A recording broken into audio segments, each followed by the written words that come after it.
Welcome back to the First Team. I'm Joe DeLeone. With me is NFL draft analyst for A to Z Sports, Ryan Roberts. It's in-season scouting. Summer scouting is behind us.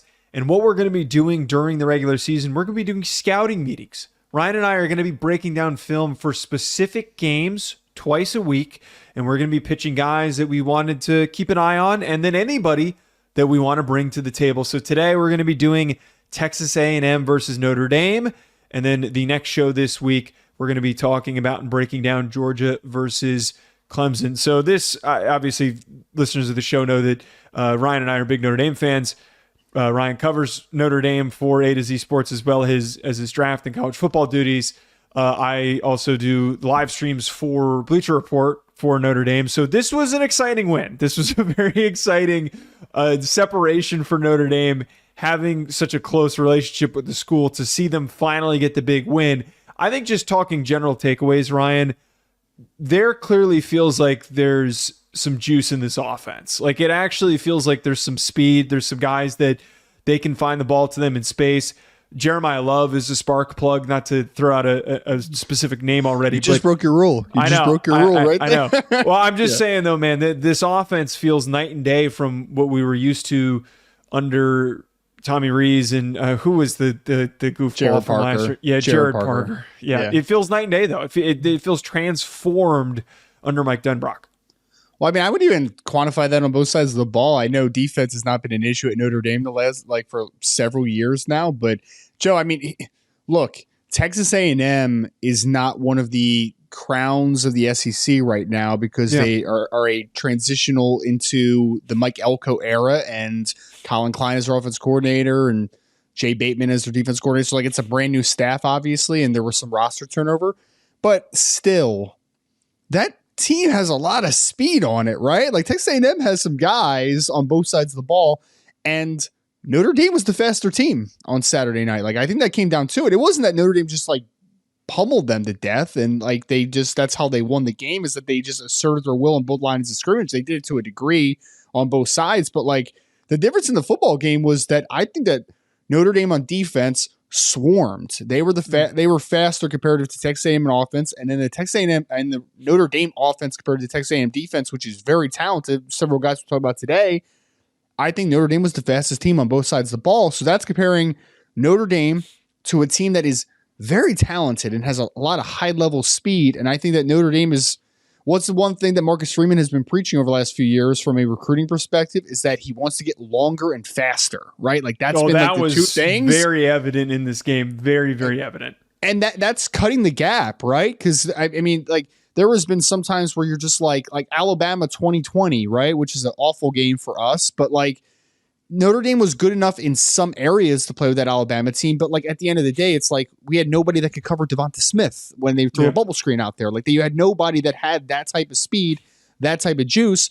Notre Dame is starting to cut the gap on some of those SEC schools. They're nowhere near like a Georgia yet, but like they are starting to gain on some of those SEC teams that have always had a speed, just a speed advantage against Notre Dame, and that's starting to get cut a little bit.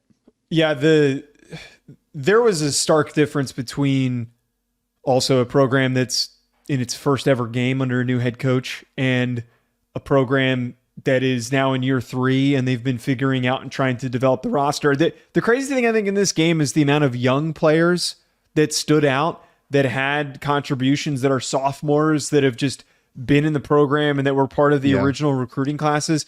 That to me, I think, is where the separation is now here for Notre Dame in the long-term outlook from what they do this year and next year. Is Freeman clearly now has his guys. Yes. And depending on how long Al Golden is here for, he's got all those tools to work with to continue to make this defense even better. It's the sophomore class for Notre Dame right now. It's the 2023 recruiting class. We'll talk about several of those players, especially on the defense side of the ball. Like that was a sophomore-driven, just dominant performance, but it extends obviously to in the run game for Notre Dame. It extends to the wide receiver unit. Like there are sophomores, 2023 recruiting class kids who are not going to be eligible to the NFL draft until 2026. But yeah, so 2023, some 2022. But I really think that the two classes that can potentially turn things around for Notre Dame, and hopefully make a couple deep playoff runs over the next couple years is that 2023 class and then the 2024 class, which is like the CJ Carr class. If those two classes hit, I think Notre Dame is going to be a dangerous team over the next couple years. To get the obvious guys out of the way that stood out in this game, Howard Cross looks thick as shit. He looks like he's gotten thicker. He had a couple big plays throughout the game where just getting underneath guys like we know that he can do. Quick first step, great hands that he always shows. And Shamar Turner, Nick Scourton on Texas A&M's defense. Those are all the obvious guys. Those are the guys that we previewed in summer scouting that we knew coming into this game that they were going to make important splash plays throughout it in order to change the course of it. And Nick Scourton was going up against a true freshman. Like his spin move was going to create separation and help him win reps, obviously. Can I say one thing about Scourton that I was actually a little bit disappointed with? If disappointed is the right word, it might not even be the right word, but Joe, I mean, he was dominant at times, right? I mean, like you said, he's working against a true freshman, and Anthony Knapp has never seen that spin move that Nick Scourton had, especially for a 285-pound guy. But man, he looked like he put on a little too much weight to me. He looked like he was almost 300, man. He obviously isn't, but he looked a little thick. Yeah, I kind of noticed that too. I checked in with somebody before the game, and they told me that he was at Purdue last year. I think he was listed at like 280, but they said he was between 275 and 280. Like he was in that range. He's got to be 285, 290 right now, man. Like it looks like a little bit too much. Probably the number. And I know that in their defense, he's kind of playing that strong side defensive end, so they probably did want him to gain a little bit of weight just to work point of attack and be on the strong side of run plays. But man, I would just like him to be what he was last year, 275, 280, just leave you there, man. Like I don't want to. So he's still dominant. He was still great in this football game in his one-on-one matchups. I just was kind of like, hey, man, like I would actually kind of like you to lose 5 pounds. I don't know, like 5 to 10 pounds. It really was. You know who the guy that surprised the heck out of me was I was very curious to see what Shamar Turner looked like as a full-time interior player. He looked great, man. He looked great. He may have been the best player on Texas A&M's team on Saturday night, in my opinion. That's even including Scourton. Like he's listed now, and we had the verified in the spring. He was 6'3", even 289 pounds, but he's listed at 300 on the roster, and like he might be 300. Like it's close, if not. But like I thought that he was a lot more physical than I thought he would be, because that was one hang up I had on him was he had kind of that tweener profile of 6'3", 289. Are you really a true edge, being able to bend the outside track? Probably not. But are you a true interior player too? Because now you're only 285 to 290 pounds. I think that he took the onus on himself to say, like, I am an interior player on the next level. And Notre Dame was actually pretty good inside. Like they had the questions at the tackles with Knapp starting his first game and Emil Wagner starting at right tackle for the first time. But Ashton Craig, Billy Shrouth are very talented players. I know there was a redshirt freshman starting at the left guard position, but I thought that Shamar Turner was a pretty dominant player. And he was the reason that it was like almost halfway through the second quarter, Notre Dame only had 15 rushing yards in that game through like the second, part of the second quarter. And you were kind of like, oh, dang, I don't think they're going to be able to run the ball today. And a lot of it was because of Shamar Turner. He didn't do all the flashy things on Saturday night, but I really thought that his body transformation and his physicality were a pleasant surprise to me, man. I think that him selling into that interior player in this class could let him rise, because I had like a 3rd round grade on him, like a solid 3rd round grade, but I wouldn't be shocked if he's a top 64 kid. I wouldn't be shocked if he's a top 50 kid. I mean, he's a really talented mover for a kid his size. Yeah, that transition for him in the interior now, like it comes to full circle. You mentioned it there and you hit the nail on the head. He was just super hard to keep up with what was supposed to be the stronger part of the offensive line. You brought up Emil Wagner.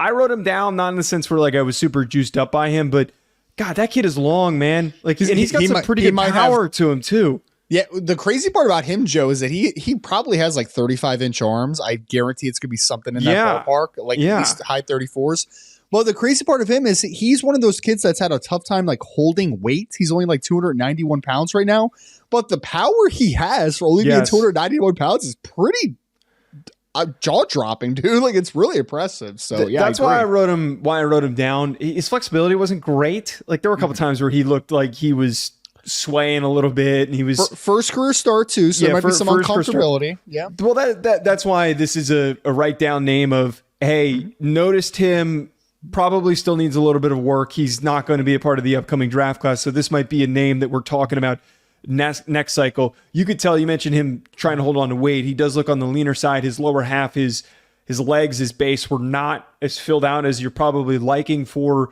a right tackle that projects in the NFL, but the power is what really impressed me. He's long as hell, and then there were a number of reps where he's just straight up redirecting guys. Now, when he was going up against Nick Scourton, that was kind of when the deficiency showed up. But Wagner was one of the early players that I kind of gave a little note to. Didn't have many Texas A&M guys, by the way.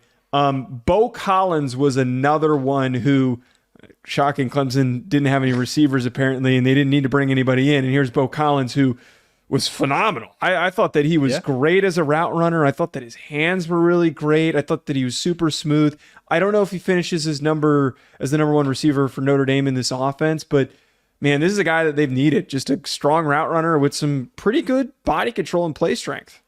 BetOnline remains your top spot for all of your live betting action and contests. NFL, college football, UFC, NHL are all in full swing.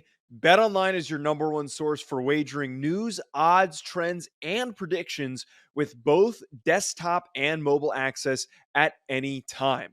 Head to BetOnline today and use promo code BELIEVE, that's BLEAV, for 50% off your first deposit. That is a 50% welcome bonus.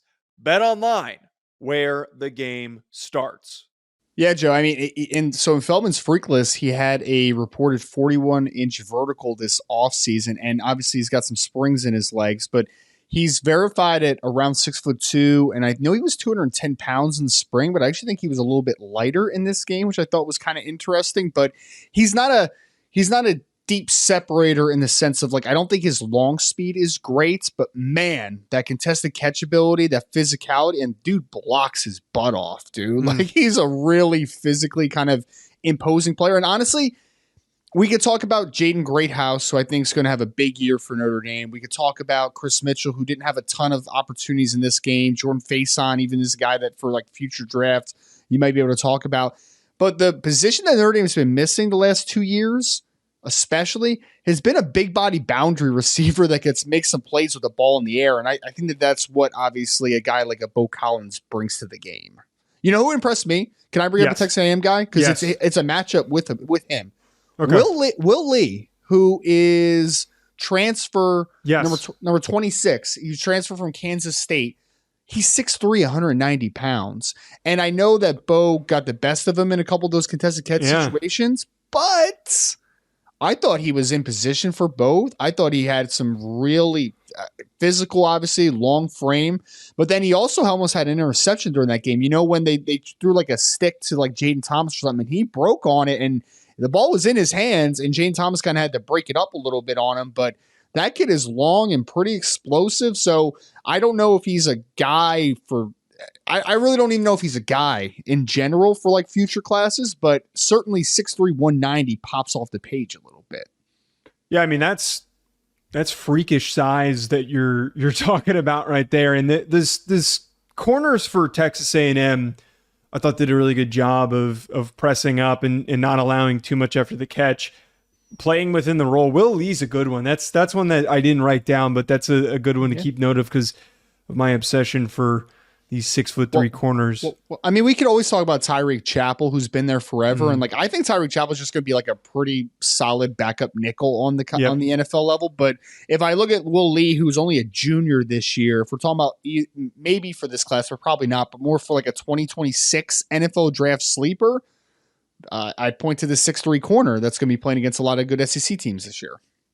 I had one other guy that I wrote down that's not somebody that I want to bring to the table. I don't know if you're going to hate this one.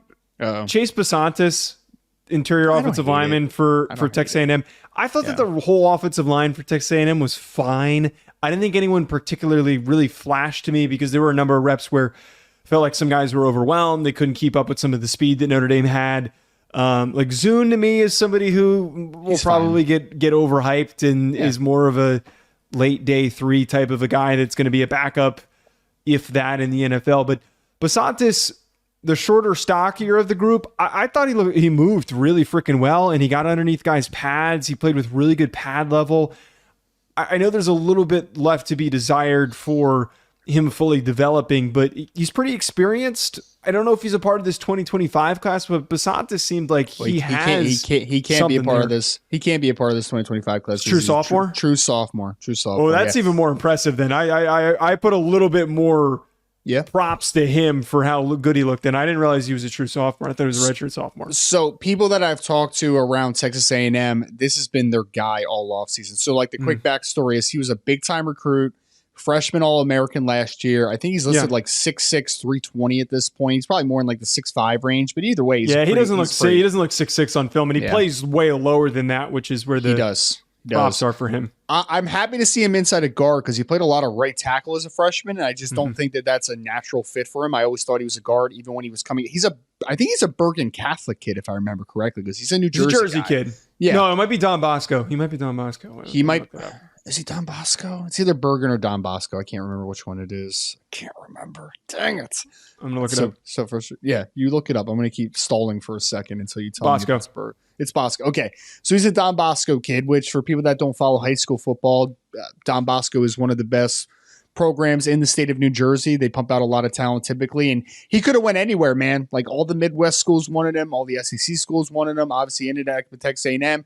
Freshman All-American. He actually entered the portal this past offseason, and he flirted with, obviously the NIL offers out there and everything. He ends up coming back to Texas A&M. They kind of told a really cool story about how he went out there, and apparently what brought him back to Texas A&M, Joe, was Mike Elko sat down with him, and Mike Elko was honest with him and was like, dude, you need to get better. Like not act like you are a finished product. Like you need to be better. And if you want to be better, you need to come back to the Aggies. Like you need to come back here. And hats off to the kid, man. I think he turned down a lot of money. I'm not saying he didn't get any money from Texas A&M. I'm sure he did, but like to come back, I think that is a good sign. And moving inside, he's got all the variables, and the people around Texas A&M are super high on that kid. They were saying that he had a great offseason. They think he could be one of the best offensive linemen in college football. So, 2026 kid, more than likely, Chase Basantis, who's starting left guard for Notre Dame. Yeah, I was Texas A&M, not Notre Dame. I was impressed by him. Anyone else that you wrote their name down before we bring a couple of guys to the table? I had two that I wanted to bring to the table, but did you have anyone else? So Texas A&M side, I would just say he didn't have a great game in my opinion, but Torian York, the inside linebacker, I do think is an NFL player. I just think that like Jadarian Price froze him in the hole on his long run in that game, the first touchdown of the game. And it wasn't a great day for Torian York, but I would just say that he's a guy to keep an eye on. There's no doubt. And can I jump over to Notre Dame side of things, or am I just sticking on Texas A&M? No. Any direction you want to go here. Sophomores on the defensive side of the ball for Notre Dame to know. So these are 2026 kids. Because we've talked about Howard Cross. We talked about Riley Mills. I was actually very disappointed with Riley Mills' game. I did not think that he played overly well. But Xavier Watts had a pretty good game overall. Yeah. Benjamin Morrison, we've talked about a million times. Christian Gray, the corner opposite of Benjamin Morrison. That's going to be a guy, Joe. We're going to be talking about him in the summer of next year. I guarantee it. I think that kid's going to have a big-time season. Let me cut you off. So he's the first guy I wanted to bring to the table. Yeah. I wrote him down, and I was like, I'm in on this kid. I don't think he is fully finished product, obviously. No. He is going to be a 2026 kid. So if we're bringing him to the table, we're pitching him to an agent. It's a little bit of a different case here. But what was so impressive to me was how closely and tightly he was able to track some of these receivers. There was one play where he was stride for stride with a guy, and he was able to just so easily reach and disrupt the catch point. I was surprised that he was only listed at 6 foot. He looked like a guy that was a little bit taller than that, but the length is very visible. Yes. Good, quick feet. I don't know if he's like a super fluid hip guy, but for what Notre Dame needs in that secondary corner opposite of Benjamin Morrison, you can really see how he's going to step in and replace what Cam Hart did, who much taller, bigger corner, played a very different style. I feel pretty confident just generally as a Notre Dame fan seeing this kid and knowing that's who's opposite of Benjamin Morrison. So it's a really cool, and this actually be an easy transition because Christian Gray and Jeremiah Love are both from St. Louis, Missouri, Joe, and they're both very good friends, which is kind of funny because they're both in the 2023 class. Christian Gray, I would say, from a length and speed perspective, is more advanced or better, just flat out better than Benjamin Morrison. Now, Benjamin Morrison is probably better short area, but Christian Gray, as a high school junior, when he was going to camps, Ohio State wanted him bad. He ran 4.4 flat and I think 4.39 at the Ohio State camp. So like this kid's going to fly and he's going to have probably 32 and a half plus inch arms. So like he's going to be a guy. There's no doubt about it. Quick shout out before we move to Jeremiah Love, because I know we need to talk about Jeremiah Love, who was dominant in this football game. Adon Schuler, safety opposite of Xavier Watts, number 8. Couple huge sticks. Also had an interception in that game. He's also a sophomore. He's from Irvington High School in New Jersey as well. Shout out Irvington. Yeah, man. Sophomore. He was also, cool backstory in him, he was the first player in Irvington High School history to graduate early from high school. First one ever to graduate a semester early. So great kid, great family. First career start opposite of Xavier Watts in the Texas A&M game, and I thought he made his presence known pretty quickly in that one. You brought up Jeremiah Love. I did not have him as somebody to bring to the table because I kind of just thinking in this conversation that I knew that you were going to bring him up. And I also almost thought he was just a foregone conclusion, which I realize now for the general public, he's not necessarily a foregone conclusion, but that kid has taken a step forward, and we saw glimpses and flashes of what he was as somebody who can kill you in space, as just a general offensive weapon. I think that he has transformed this offseason. He looks more put together. He looks more built. He looks like a guy that can take a ton of carries. I feel great about what he's going to bring to the running game. And in a year, he's probably going to be one of the top names that we're talking about, at least in the top 10 of the 2026 running back class. You know what's crazy is that, like, I think in most years, Joe, like, we would be talking about Jadarian Price, the other running back, and being like, that dude's good, right? But, like, it's just that there's a sophomore named Jeremiah Love who's kind of a freak. Apparently, he played at, like, barely 190 last year, and he's listed now at 210 pounds. So, like, he's put on a lot of weight. It is not compromised athleticism. The kid is explosive. He can catch the football. Man, he was really good in this football game. Obviously, it's like the little detail stuff. I think there were a couple misreads in this game. He's still not a guy that necessarily is going to be a high-level pass blocker, right? But, like, overall, man, he is lightning in a bottle and an explosive weapon at 210 pounds. I had one more guy to bring to the table. Did you have anyone else to bring to the table? The two interior offensive linemen, I would say, are just kind of worth a watch. They're both redshirt sophomores, so we're talking again about 2020, probably 2026 kids, maybe 2027 kids, depending how they develop. But center Ashton Craig, I think, has a lot of upside. There's no doubt about it. I think that he's a really good, easy mover on the interior, continuing to get stronger. And then the right guard, Billy Schrouth, might be the best offensive lineman on Notre Dame right now. Again, only redshirt sophomore. Both those players had 3 starts last year, so this is their 4th start respectively. And I think that if we're talking about Notre Dame's traditionally developing the offensive line position as well as any school in the country, I think that those are a couple of guys to keep a close eye on over the next couple of years. Last guy that I had, I know it seems like it's kind of a Notre Dame stroke fest here, but we're it just so happened the team that looked the best on the field was obviously Notre Dame. When we talk about Georgia Clemson, I guarantee that Georgia is going to dominate the part of the conversation. Well, there's nothing to talk about with Clemson. Well, we're going to talk about Peter Woods. We're going to probably talk about K-Part. We ain't talking about Cade Klubnik, that's for sure. Jalen Sneed, number 3, linebacker for Notre Dame. His eyes aren't totally there.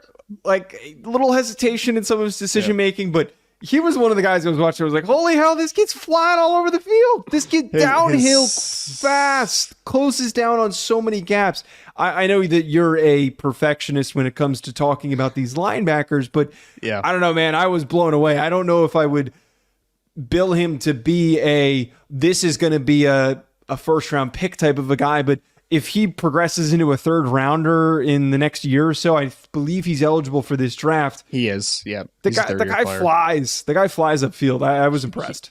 When he was coming out of high school, because I think he was a Louisiana guy, if I remember correctly. He was definitely South Carolina. He's a South Carolina guy. My apologies. But Jalen Sneed was a guy, Joe, that was being compared to Jeremiah Owusu-Koramoah because he was a rover and he was super explosive, right? And the one play that perfectly illustrates that is they ended up scoring on the drive. It was when Texas A&M had their long touchdown drive, but there was like a 2nd and goal, I think, where they handed the ball off to Le'Veon Moss, and you see number 3 just scream from the backside, dude. And you're like, what the heck? Like, that closing speed is wild. Now, he needs to be a much more disciplined football player. He kind of sacrifices, integrity at times defensively. Yeah. But if we're talking about speed, explosiveness, and dynamic upside, yeah, he's a great athlete. There's no doubt about it. Anyone else before we get out of here? Connor Wakeman is not that good, Joe. Oh my gosh. He's not that's that good, disappointing, dude. man. This is perfect. Quick, just my spiel for 1 second. Yeah. The perfect example of don't put a kid in a first-round mock draft. And ironically, you're a victim of this too. Don't put a kid in a first-round mock draft I did put him that in a first-round mock draft. hasn't really played. It's one thing to do it with guys that are projects like, Carson Beck's still not completely all the way there. Shedeur Sanders, we still needed to see a little bit more from him. Cam Ward, he's played a ton of ball, and he's a bit of a project. Quinn Ewers, bit of a project. But, man, Connor Weigman needs like 2 more years of starting before I would even consider him.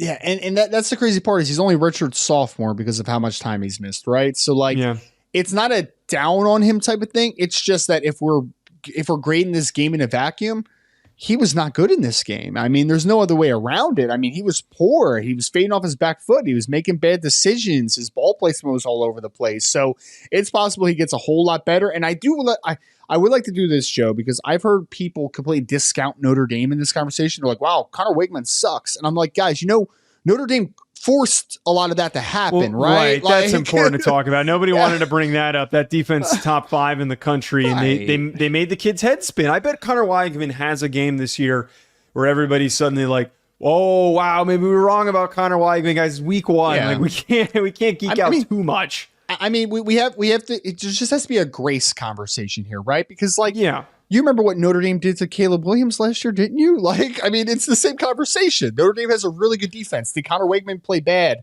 Yes. Did Notre Dame's defense play really well? Also, yes. Those things can both line together, obviously. I can't wait for Notre Dame to put Miller Moss in a goddamn blender with the way that the insanity that they were talking towards me with I said on the show that he's the worst quarterback that that Lincoln Riley had his worst starting quarterback. Yeah. And people were like, how dare you say that? You know what the list is? It's Baker Mayfield, Kyler Murray, Jalen Hurts, Spencer Rattler, and Caleb Williams. Yeah. What? Yeah. He's definitely the least talented of the group. There's no it was so frustrating because it's like LSU's defense was a whole lot better in that game, right? But also it's still not there yet. I mean, we're not going to act like it's all the way there yet under Bryce Baker or Blake Baker. I'm going to say Bryce Baker. Yes. But he's definitely the least talented quarterback. Is he a better quarterback than maybe I gave credit for in the preseason? It's possible, but I need to see a few more games before I jump to that conclusion. Absolutely. Folks, thanks for tuning in. We're going to be talking Georgia Clemson on the next show, so stay tuned for that. Subscribe so you don't miss out. At Joe DeLeone, at Rise and Draft, at the First Team Pod. We'll talk to you later.